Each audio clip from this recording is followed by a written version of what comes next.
बीड आणि परभणीच्या घटना गंभीर, कुणीही तिथं पर्यटन करू नये, मुख्यमंत्री फडणवीसांचं आवाहन. तर बीड जिल्ह्यात कुणाचीही दादागिरी चालणार नसल्याचाही फडणवीसांचा इशारा.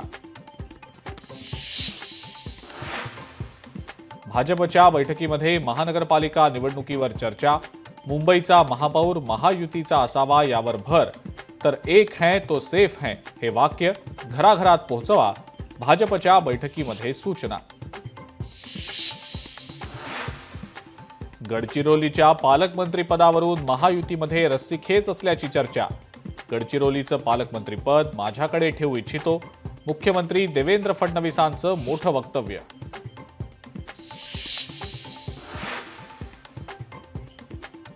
दिल्लीमध्ये भाजप खासदार प्रवेश वर्मांच्या घरी महिलांना पैसे वाटले जात असल्याचा आम आदमी पार्टीचा आरोप. महिलांना 1100 रुपयांचं वाटप केल्याचा दावा. कल्याणमधील अत्याचार प्रकरणी मुख्य आरोपी पोलिसांच्या ताब्यात. घटनेच्या निषेधार्थ नागरिकांनी तोंडाला काळ्या फिती बांधत केलं आंदोलन. महाराष्ट्र पुरोगामी राज्य हे थोतांड, हे राज्य प्रचंड जातीयवादी.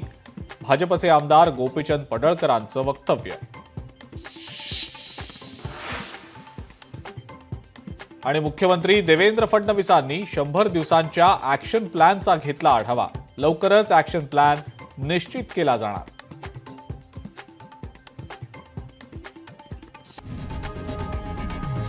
लोकशाही मराठी ऐका, पहा, जागरूक रहा.